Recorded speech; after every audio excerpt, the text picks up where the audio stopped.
What are the best bang for your buck forms of cardiovascular exercise you can pair with a weekly lifting schedule that will help you lose weight every week, raise working capacity, as well as look and be conditioned? It's a lot of, you want a lot. What else do you fucking want, bro? Yeah, it's a lot of things at one time. I think, sometimes with a question like this, I think sometimes people have to try to probably find more unconventional ways to like lose body weight or lose body fat. Although, figuring out ways to make better food choices and things like that are really important. I would say if I was to start at a hierarchy I don't know this individual. I don't know how much weight they're trying to lose and those kinds of things, but I'm imagining they probably have more than like 20 pounds of body fat to lose. Mm-hmm. And they'd probably like to just, knock off at least half of that in a fairly short period of time. My hierarchy would be much different than it would have looked like many years ago. I would say the first thing that you need to start to try to gain a little bit better habit with is your sleep. Just because if your sleep is compromised and messed up, it makes all your other decision-making harder. It's just going to make your diet harder. It's going to make your training harder. Mm-hmm. It's going to make your resting heart rate different. It's going to make everything different. It's going to make everything worse.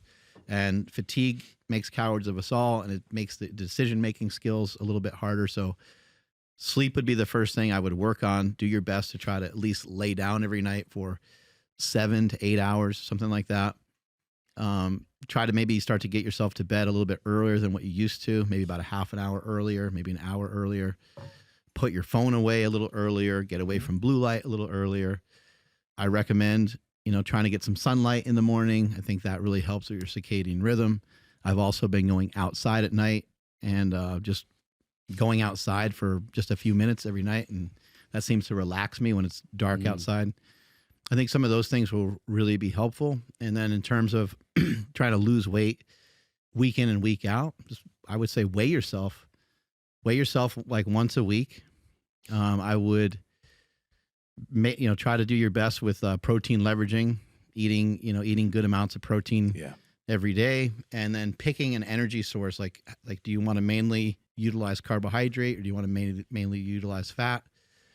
Pick one or the other, or if you're going to pick carbs, you got to keep the fats lower. If you're going to pick fats, then you got to keep the carbs lower, just so you're not overeating, you're not overdoing it. And I think that would be a good place to start. And in terms of cardiovascular exercises, I think you can get a lot of bang for your buck with something like an assault bike. It seems like there's just a lot of energy you can expend on that damn assault bike. So those would be some of my recommendations. Sleep is huge. So like what Mark mentioned there, all those things, that'll make everything else easier. When you need to stick to your diet so that you don't overeat, if you haven't gotten enough sleep, all of that's going to be worse. So just really try to make sure you have that down. Now, you mentioned multiple things. You mentioned that you want to lose weight and you want to raise work capacity. And then you kind of combine both. You said you want to look and be conditioned. Look good. Looking conditioned means you want to lose weight, and being conditioned means you want to increase work capacity. So, take your weight once a week, and also don't be focused on losing weight every single week, because some weeks you might be a little bit more stressed. Some weeks you might have been overdoing it for the past 6 weeks. And because of all that stress, you might be holding on to water, or your body's just like stuck, and your weight might be stuck, or you might go up a little bit. So yeah, weigh yourself once a week, but it's a really good idea to take measurements of yourself.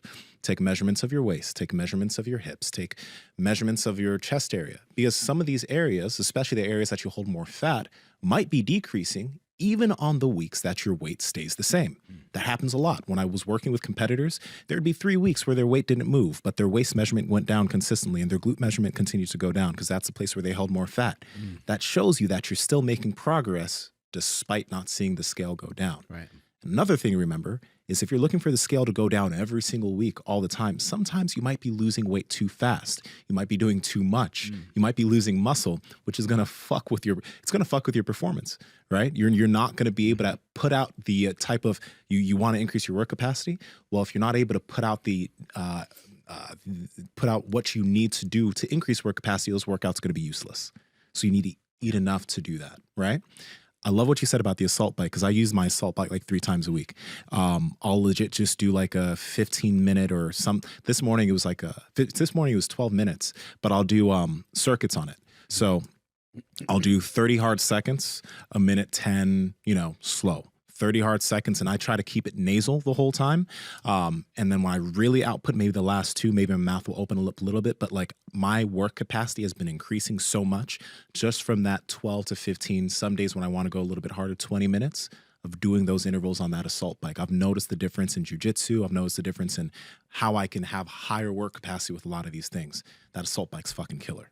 I think assault bike is amazing because you can recover from it. So if Nsima was going to a track and sprinting, that would be great exercise. It would be great work. And maybe we'd see some improvements. Maybe you would even get like leaner than normal, but the impact on the body would be pretty rough. So that's why a machine can sometimes be better. And if the person that we're communicating with, if you're 250 plus pounds or you're 300 pounds or you're an older person, you might even just want to start out on like an elliptical. I know people tend to think those things are silly or whatever, but you can work your ass off on those things. So just go to whatever level you need to go to be able to get a great workout, have tons of output, but not have any damage. Yes. So going and sprinting would be fucking awesome. And we know how jacked and ripped sprinters are. It's kind of hard. You'd have a hard time finding someone that does like under, someone that does 400 meters or under at a high level that's over 10% body fat. It's just very rarely see it. So we know that sprinting is amazing. However, it can have a lot of negative impact on the body. So probably pick some sort of machine to do some of your sprinting on. Yeah. One other thing I think might be a good idea if you're trying to get into running, because obviously you've been running a lot, so there's a lot of people that are trying to get into running, right?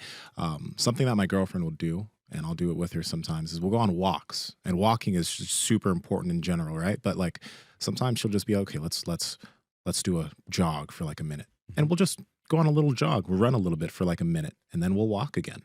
Yep. So depending on where you're starting with your skill of running, run walks are a great introduction to being able to get yourself to be able to run a good distance. We've talked about that a bit, but that's easy. It's something that won't cause too much fatigue, but it'll move you in the right direction.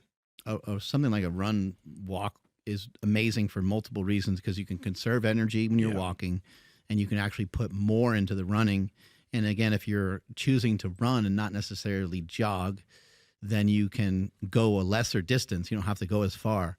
And then if you're also choosing to run instead of sprint, then you can end up with a good speed. You can actually look at your speed. You can, get one of these apps and you can look at your mile time and you could be excited. And you can be like, dude, this is kind of cool. I'm keeping like a 6-minute mile pace or 7-minute mile pace for 30 seconds. It's kind of fun to do it. And then when you walk, you'll see it like track back up and it might be that you're at like a 15 or 16-minute mile pace. And you can kind of leverage that excitement and utilize that to get yourself through some good workouts. I would say if you are going to run, because this guy mentioned being like having good conditioning and things like that. Wants good, Running is great to help build out an aerobic capacity. So jogging here and there. So if we had to kind of break it all down, hit some sprints on the assault bike, maybe go out and do, maybe over a period of time, get yourself to be able to do a longer run. That's a nice, easy jog. Like 20 minutes. And you might want to start out with like a jog walk at first so you can keep most of it in the nasal breathing category. And I would like to see people eventually go from like 20 minutes to being able to go to like 40, 45. A lot of I'm not a huge fan of like just studies, but there is a lot of research that kind of points to the fact that if you can get yourself towards an hour of zone 2 cardio every week, that it has a lot of great health benefits. So that would be a good thing for this guy to aim for over time. He could do it all in one chunk, or he can break it out into 2 separate workouts over time. So sprint on the assault bike, start to work your way into figuring out how to get about an hour of a jog in there somewhere. And then even in addition to that, you can do some walks and some running in between. And a very small tip with the assault bike that I really dig about assault bikes is that it has that thing that you can see your wattage.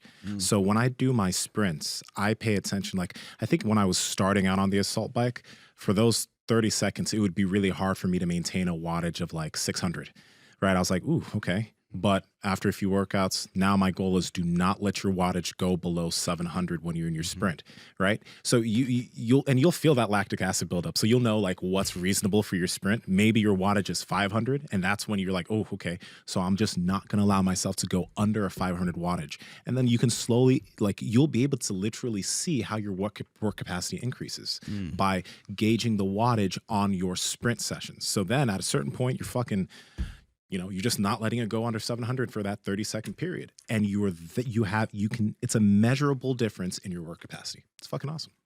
Then there's some like a little bit tougher stuff you can work on if you really want to challenge yourself. You can work in like a 3 to 8 minute range, and you can really make it tough. Like Tabatas? Yeah, like a Tabata type thing could be really good.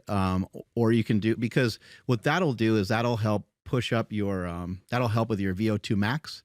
And so some VO2 max training can be really good. I know we're giving you like a lot of shit to do, but these aren't things that all have to be done in the context of like 1 week.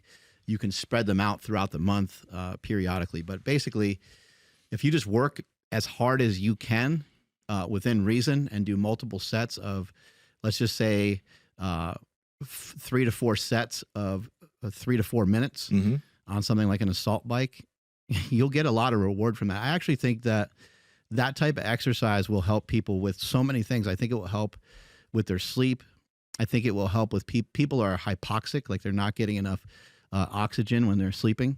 And so I think by breathing hard, if you kind of think about it, by breathing really hard, they talk about heart rate variability, but I think we need some breathing variability. Oh, yeah. Some people don't have the ability to, like some people, if you pushed them really, really hard on something, they would be going, they like wouldn't be able to catch their breath really good. But somebody that's in really good shape would just be like a couple times, and they would be able to start to calm down from it. So you want a nice variety with your ability to breathe. So a little bit of VO2 max training would be kind of dope too. Hey guys, if you like this clip, go ahead and comment down below and let us know what you liked about it. All right. Share this with a friend. Make sure to subscribe to the channel. And also, we are on Reddit and Discord. All that's down below. All our sponsors and everyone that supports us down below there too. So you can get whatever you like from us. All right. Peace.